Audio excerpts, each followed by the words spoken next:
जैसा कि हमने आपको बताया कि 2 दिवसीय होम्योपैथिक की प्रणाली है या सिस्टम है, जैसे कि हम कहें कि उसको बढ़ावा देने के लिए साइंटिफिक सेंटर में 2 दिवसीय आयोजन होने जा रहा है। और भी जानकारी डॉक्टर साहब से लेते हैं। डॉक्टर साहब अपने परिचय के साथ। मैं हूँ डॉक्टर गिरीश गुप्ता। लखनऊ में मैं प्रैक्टिस कर रहा हूँ 43 साल से। और मेरा रिसर्च सेंटर है जिसका नाम है Gaurang clinic and centre for homeopathic research, Kapurthala Lucknow में ये प्रतिष्ठित है। डॉक्टर साहब, लखनऊ में 2 दिवसीय ये जो आयोजन होने जा रहा है काफ़ी बड़े स्तर पर है, जैसे कि मैं देख पा रही हूँ।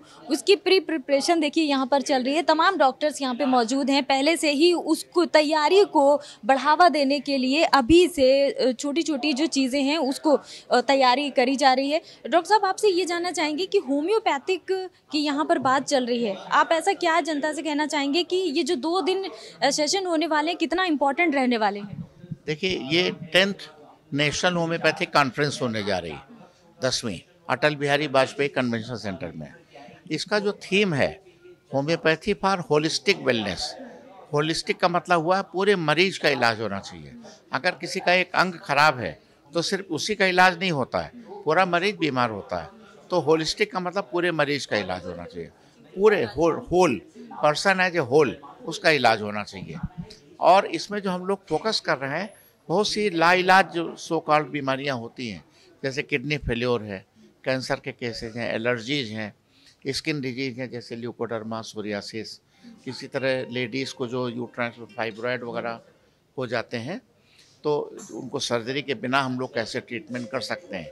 तो बहुत सी ऐसी बीमारियां जो डिफ़िकल्ट हैं दूसरी पैथी में, उन पे हम लोग फोकस करेंगे। और इसमें लोग अपना शोध पत्र पढ़ेंगे, रिसर्च पेपर पढ़ेंगे, जिससे कि आपके माध्यम से पब्लिक तक ये बात जाए कि होम्योपैथी से बहुत सी लाइलाज बीमारियों का इलाज हो सकता है। अच्छा, देखिए महिलाओं में आपने देखा होगा बहुत ज़्यादा बीमारी होती हैं, बहुत कम उम्र से जो स्टार्ट होने लगी है, जो कि आपने देखा ज़्यादा उम्र की औरतों को जो पहले हुआ करती थी अब वो 20-25 की महिलाओं को ही होने लगी है। उन बीमारियों को लेकर के कुछ इसमें explain करें। हाँ, ये बहुत ही सटीक जब आपने क्वेश्चन किया।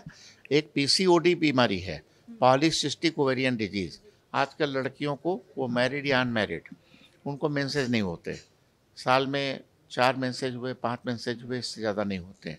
उसका कारण होता है उनके ओवरी में सिस्ट बन जाते हैं। और इसका ट्रीटमेंट मॉडर्न सिस्टम में यानी एलोपैथी में सिर्फ हार्मोनल थेरेपी है। लेकिन होम्योपैथी में इस पे बहुत शोध हो चुका, मैंने खुद किया है। और ये साबित करके दिखाया कि पीसीओडी होम्योपैथी दवाओं से ठीक हो जाता है। इसी तरह महिलाओं की बात है, आपने छेड़ी है, तो यूट्रस में गांठें हो जाती हैं, फाइब्रॉयड, ओवरी में सिस्ट हो जाते हैं, ब्रेस्ट में गांठें हो जाती हैं, जिसका मात्र इलाज सर्जरी है। और होम्योपैथी में 50 से 70% तक केसेज बिना सर्जरी के दवा से ठीक हो जाते हैं। अच्छा डॉक्टर साहब, जब गंभीर बीमारियों इसकी तमाम बातें चल रही हैं तो फिर हम बात करना चाहेंगे कैंसर की। कैंसर में जो कीमोथेरेपी तमाम तरीके की हम लोग वो सब सुनते हैं, तो क्या इसमें भी मौजूद है होम्योपैथी? बहुत ही अच्छा इलाज है। देखिए, कैंसर को क्योर कहना किसी भी साइंस में संभव नहीं है। क्योर नहीं होता, मैनेजमेंट होता है। रोका जा सकता है, डिले किया जा सकता है, या सर्जरी कीमोथेरेपी के बाद रिकरेंस को रोका जा सकता है। तो होम्योपैथी का रोल यहाँ पे है कि अगर शुरुआत में है, अर्ली स्टेज में है, तो होम्योपैथी दवाओं से वो रुक जाता है, कंटेन हो जाता है। मतलब ये कह सकते हैं कि एलोपैथिक में जिस तरीके से कीमोथेरेपी वगैरह बड़ी दर्दनाक बताई जाती हैं, तो उसको देखते हुए ये आसान हो जाती है होम्योपैथिक में। बहुत आसान है, इकोनॉमिकल भी है और सेफ है, क्लिनिकली सेफ है, साइड इफ़ेक्ट्स नहीं होते हैं। एलोपैथी में एक स्टेज आती है कीमोथेरेपी देने के बाद कि आदमी को थेरेपी ज़्यादा नुकसान करती है बशर्ते कैंसर के। तो उसमें homeopathy as the best alternative system उभर के आ रहा है कि कैंसर के मरीजों को छोटी मतलब शुरुआत की स्टेज से लास्ट स्टेज तक हम लोग मदद कर सकते हैं, पैलिएशन दे सकते हैं। पैलिएशन का मतलब होता है मरीज को लाइफ, उसको रिलीफ देना और उसकी क्वालिटी ऑफ लाइफ इम्प्रूव हो जाती है। ये होम्योपैथी से संभव है।